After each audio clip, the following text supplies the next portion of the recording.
Ladies and gentlemen, welcome back to the Dropkick Radio Wrestling Show here at dropkickradio.com. It's Jeremy Graves on the line here, and joining me at this time is a man making his inaugural appearance on the programme, a man who has wrestled in companies such as Ring of Honor, Combat Zone Wrestling, Dragon Gate USA. He's also ventured over to Europe and around the world as well. A very well-travelled man, if I do say so myself. He is involved in the main event of the Ring of Honor 10th anniversary show that's taking place this coming weekend, actually, Sunday the 4th of March. It's not very long now, and it is none other than Adam Cole joining me on the line. Good sir, how are you doing?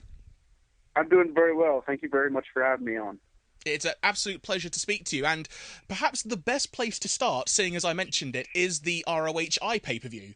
It's coming up, it's easily one of the biggest shows in the company's history, and you are in the main event. Perhaps the first question going into all of this discussion is, how are you feeling ahead of this match and this opportunity to be on the main event of such an important show? You know, it's so surreal to me because oftentimes I'll find myself in situations where, because of how busy my schedule is and because of how much time a lot of the Ring of Honor athletes commit to being the absolute best wrestlers that we can be, we spend so much time wrestling for so many different promotions, and there's so many big matches that we go through. So I haven't really had a whole lot of time to sit back and reflect other than actually speaking with you right now. And when you really sit back and think about it, I mean, the pressure has never been any higher for me. This is absolutely the biggest match that I've ever been involved in. But I'm prepared for it. I'm ready for it, both mentally and physically, because, you know, I train and prepare every single week for every match like it's the biggest match of my career. So just because this match actually happens to be so, I'm not going to go into it any differently. You know, I've been training as hard as I can. Mentally, I'm very, very focused. And it's a big show, and it's a big stage for me to kind of show the world what Adam Cole is all about. So I'm definitely ready for it. What are your thoughts reflecting back on it, on your time in Ring of Honor thus far? You really have risen, especially with Kyle up until recently. You really have become a formidable force in the ring as Future Shock, and obviously you've seemingly gone your separate ways now. But what are your thoughts looking back on your time in Ring of Honor thus far and how you have progressed up the card?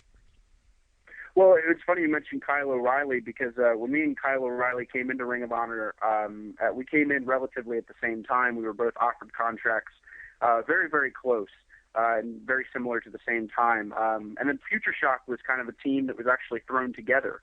I think they saw that me and Kyle had such good chemistry as opponents that they thought, okay, maybe they'd make a good team. And they kind of threw it against the wall just to see if it would stick. It by no means was like a permanent plan or anything like that. And then I think because me and Kyle O'Reilly are so different in the aspects of what we do in the ring, I think we gelled really well together as a team. And then we also both had that mindset of, you know, doing whatever we could to move up the ladder and just, like I said earlier, becoming the best wrestlers that we could be. And we really, really pushed ourselves.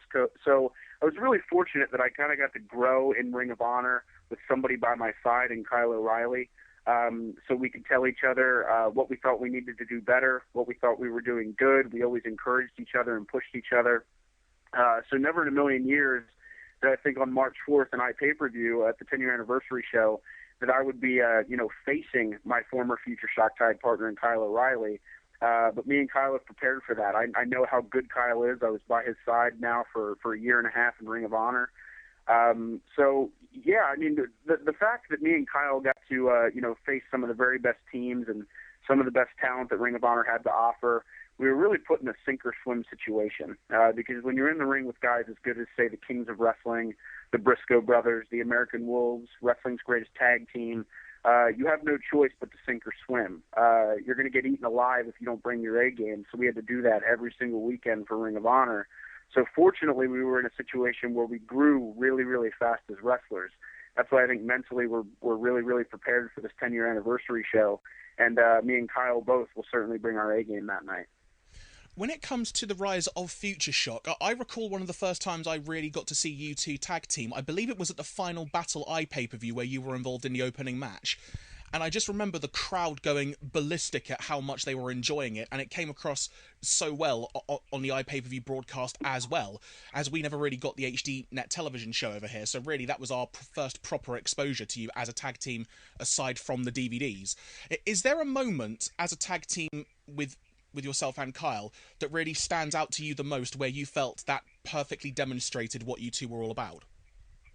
Yeah, that's a great question. And it's interesting you bring up the Final Battle iPay-per-view, because initially, as far as plans go, me and Kyle were not supposed to be a part of that iPay-per-view at all. What had happened was a couple of months prior, I think maybe it was a month or two prior, Eddie Edwards had gotten hurt in the Survival of the Fittest tournament, and then we had an event the next night in Mississauga, Ontario, and they changed the card around, where initially myself and Kyle were supposed to wrestle the All Night Express, and we ended up wrestling the Bravado Brothers. And I know Ring of Honor still wanted to get that match in, so they decided last minute to put it on iPay-per-view at Final Battle. So that put us again in a very high pressure situation. And fortunately, New York City was very, very good to me and Kyle, and they seemed to really enjoy what we did. So that moment really sticks out to me as far as me and Kyle O'Reilly proving that we belonged in Ring of Honor.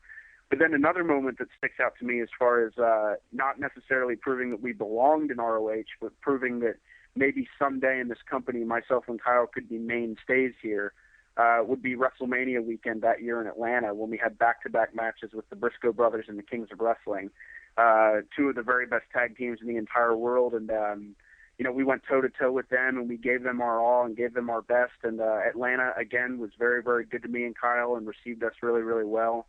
So that weekend specifically to me sticks out as far as saying, okay, these guys already proved that they belong here, but now maybe potentially they could someday be ROH World Tag Team Champions.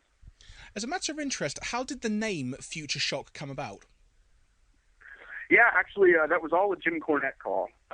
Myself and Kyle actually were pretty adamant about just being Adam Cole and Kyle O'Reilly. Not only because we were both so different in the ring, but to be honest, I think at the time there were no teams just using both their singles names together, like Cole and O'Reilly. I think everyone had a tag team name. So me and Kyle were thinking, okay, how could we maybe stick out a little bit and be different? And then we realized that our team name was actually different from everyone else's, because everyone has like the Briscoe Brothers, the Kings of Wrestling, the American Wolves, the All Night Express, et cetera, et cetera. Whereas me and Kyle were just Adam Cole and Kyle O'Reilly. We were Cole and O'Reilly. So we really liked that. And then when Ring of Honor got the TV deal with SBG, they decided, okay, we need to give these guys a team name. And Jim Cornette was really, really high on Future Shock. So we decided to go with it. In hindsight, do you wish you could have remained as Cole and O'Reilly? I don't necessarily disagree with the idea, just because I see what they were trying to do. I see they were trying to brand myself and Kyle as kind of the future of Ring of Honor. So they wanted some name with the future in it. And then obviously Jim Cornette felt that every time we went out there and we performed in Ring of Honor, we shocked the audience. So as generic as the name is, it does kind of apply for what me and Kyle O'Reilly were going for. So it really didn't, I don't think it affected anything either way. And I think some fans too actually enjoyed the fact that we had a team name. They felt, for whatever reason, fans felt that because we had a team name now, we were like more of a tag team, more of an established team and stuff like that. So yeah, I didn't mind the name Future Shock at all, but I certainly wouldn't have minded staying with Cole and O'Reilly either, especially now with the way things have transpired with me and Kyle O'Reilly now being opponents. Indeed, and that's perhaps the perfect segue onto the match now at the 10th anniversary show. You are going to be teaming with Eddie Edwards. Kyle is now paired with Davey Richards. The event, I believe, is now being dubbed as Young Wolves Rising, and it's quite clear, just looking at the event poster as I speak to you, that you two are very, very prominent, yourself and Kyle, on this poster. So when it comes to this match, first of all, can you explain to everyone fully how you ended up coming to team with Eddie, and also what this means, what this match could potentially do for your career, regardless whether you win or lose? Sure. I think the situation actually almost kind of writes itself as far as when Davey Richards and Eddie Edwards were a team. Davey oftentimes got most of the attention initially. And everybody knows that. Anyone who's followed Ring of Honor knows that. And Eddie was kind of overlooked. And if you look at Future Shock, early on in Future Shock's career, oftentimes because of Kyle's association with Davey, because of Kyle's tremendous performances and some singles matches that he had, I think initially more people were paying attention to Kyle O'Reilly than Adam Cole, and I don't have any problem denying that. And I think Eddie Edwards saw that. And I obviously, being a big fan of Ring of Honor even before I got there, saw that with Eddie Edwards and Davey Richards, and I would often think to myself, well, Eddie deserves just as much as attention as Davey. I think, Eddie's just as good as Davey, if not better. And I think Eddie saw that with the team of, myself and Kyle. So me and Eddie have a natural connection to each other as far as being guys that sometimes are overlooked because of the tag team partners we've associated ourselves with. But we also would like to prove that, we're not only just as good as our tag team partners, but we really do feel that we're better. So getting the chance to team with Eddie Edwards in the Hammerstein Ballroom, I mean, he's the only Triple Crown winner in Ring of Honor history. He's proven time and time again that he is one of the very best wrestlers in the entire world. So, getting to team with a guy as talented as Eddie Edwards will do, nothing but great things for my career. And I know going into this match, I'm teaming with a guy who completely has my back and completely supports me. He always watches my matches and he always gives me critiques, always tells me things that I can do better. It's kind of become a real partnership with me and Eddie. He's certainly a guy that I look up to, and I'm really, really glad that he's going to be my partner going into this match. Is it fair to assume then that you will be remaining as partners going forward as well? I would love to. Eddie Edwards, like I said, is a guy that I really, really respect, and it's so interesting because Ring of Honor is filled with just some of the absolute best in-ring talent in the entire world. So for a young wrestler like myself, I mean, here come April, I will have been wrestling for 4 years. So I'm still very, very new to this and still learning, lots of tricks of the trade and things like that. So I think surrounding myself with a guy like Eddie Edwards and learning from a guy like Eddie will be nothing but a great thing for my career because, teaming with Kyle O'Reilly was great. But me and Kyle were kind of on the same level in certain terms, whereas Eddie has had a lot more experience. Obviously, Davey has had a lot more experience to help Kyle out. So I think you'll see me and Kyle O'Reilly's progression as the year goes on in 2012, as long as we continue to team with the guys that we're teaming with March 4th in New York City. You'll see a very, very strong progression in both me and Kyle's careers.